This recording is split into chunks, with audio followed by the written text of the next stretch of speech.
বাবরে, হায় বিধাতা, আমাদের এ কোন পাপের শাস্তি দিচ্ছ গো? এত রোদের কারণে তো সব নদী নালা শুকিয়ে গেছে, মাঠে সব ফসলও পানির অভাবে নষ্ট হয়ে গেছে। সবাই কিভাবে আমাকে এখন ভয় পাচ্ছে? বাবা বাবা বাবা বাবা! তুমি এটা ঠিক করছো না সূর্য। তোমার তাপে সকল নদী নালা শুকিয়ে গেছে, গাছগুলা পানির অভাবে মারা গেছে, সবার অনেক কষ্ট হচ্ছে। তুমি তোমার তাপ কমিয়ে দাও। আমি কেন তোর কথা শুনতে যাব শুনে? আমি এই আকাশের রাজা, আমি যা চাইবো তাই হবে। তুই যা তো এখান থেকে, যা।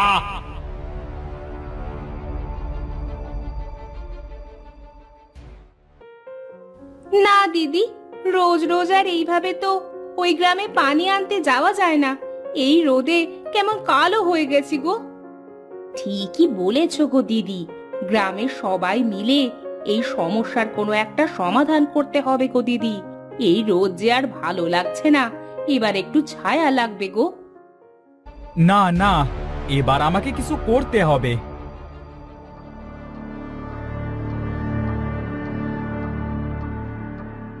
কি রে, তুই আবার কেন এসেছিস আমার কাছে শুনি? কি বলতে চাস? তুমি যদি আকাশের রাজা হও, তাহলে আমিও মেঘের রাজা। তুমি দেখো এবার আমি কি করতে পারি। তাই নাকি? হ্যাঁ, দেখি তো তুই কি করতে পারিস।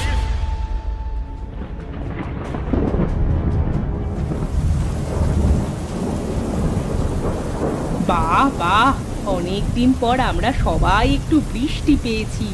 আহ, কি শান্তি!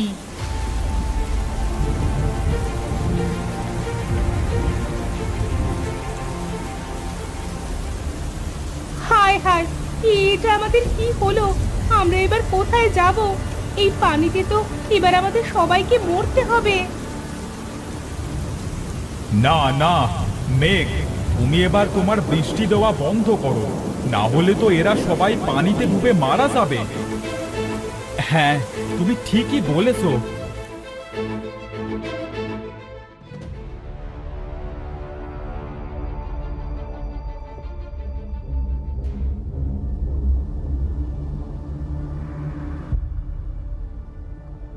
তোমরা এটা কি করছো? এভাবে সব গাছগুলা কেন কাটছো গো? কেন রে সোগরা, আমরা গাছ কাটলাম তাতে তোর কি রে? হ্যাঁ, যা তুই খেলা করে বেড়াগে, যা যা যা যা যা যা, এখান থেকে যা, আমাদেরকে কাজ করতে দে। না না, তোমরা এটা ঠিক করছো না গো। তোমরা জানো না এই গাছ আমাদেরকে ছায়া দেয়, আর তোমরা এইভাবে গাছ কাটছো। কেটো না গো, কেটো না গাছ। না, আরে এই ছেলে তো দেখছি জ্বালিয়ে মারলো। এই, তুই এখান থেকে যাবি না ধরে ঠ্যাঙাবো? কিরে?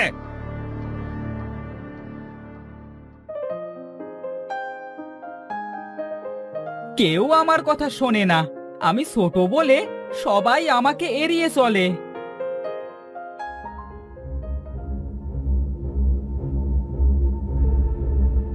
তুমি কেঁদো না বাসা, দেখবে একদিন সবাই তোমার কথা শুনবে আর তোমার কথা স্মরণ করবে। কে তোমরা? আমরা মেঘ আর সূর্য। তোমরা তো ওই আকাশে থাকো, তাহলে এখানে কি করে এলে গো? আমরা তোমার জন্য এখানে এসেছি। তুমি অনেক ভালো, তুমি ভেবো না, সব ঠিক হয়ে যাবে।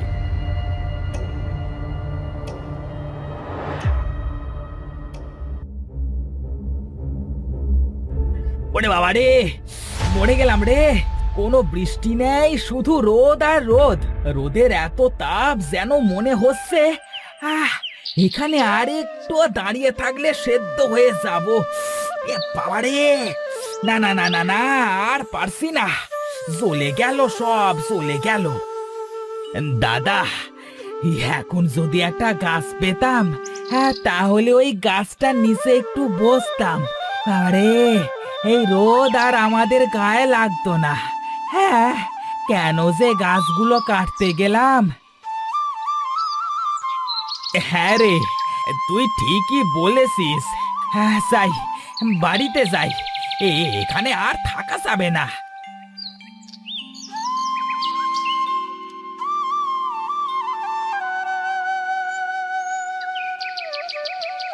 গিন্নি, ও গিন্নি, আমাকে একটু জল দাও তো। গলা যে একদম শুকিয়ে গেছে গো। হ্যাঁ,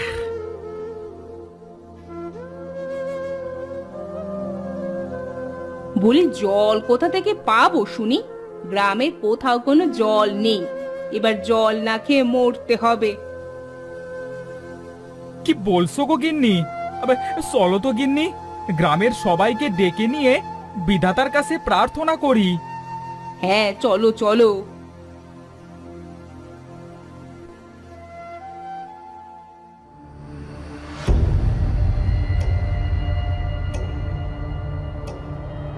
এই তো, এই তো মেঘ ধরেছে।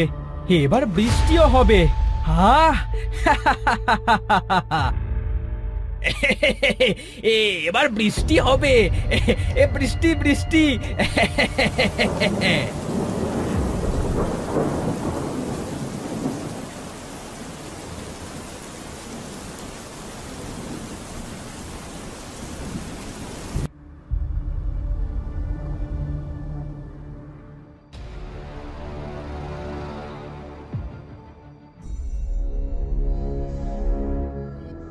না না, আর পারা যায় না। এবার এদের একটা ব্যবস্থা করতেই হবে। ঠিক কথাই বলেছো মেঘ। এবার এরা দেখবে সূর্য আর মেঘের লড়াই।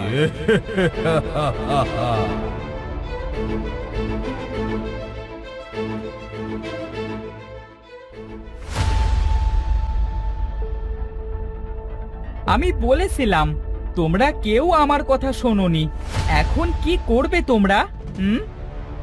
তবে রে, দাঁড়া, তোকে আজ মেরেই ফেলবো।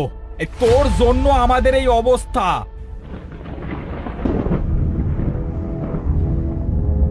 এই এই তোমরা সবাই ওর থেকে দূরে থাকো।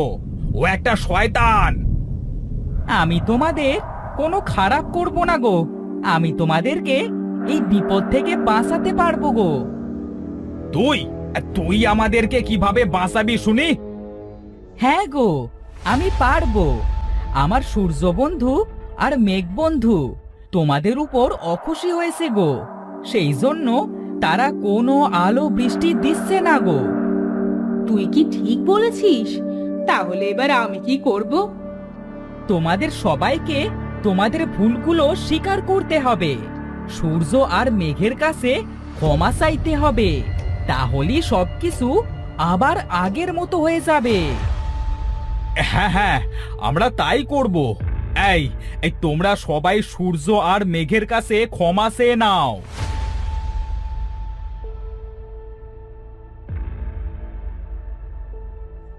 মেঘ বন্ধু, তুমি আমাকে মাফ করে দাও। আমি তোমার উপর অনেক অন্যায় করেছি। তুমিও আমাকে মাফ করে দাও। আমিও তো তোমার সাথে খারাপ ব্যবহার করেছি। আজ থেকে আমাদের মধ্যে আর কোনো ঝামেলা হবে না।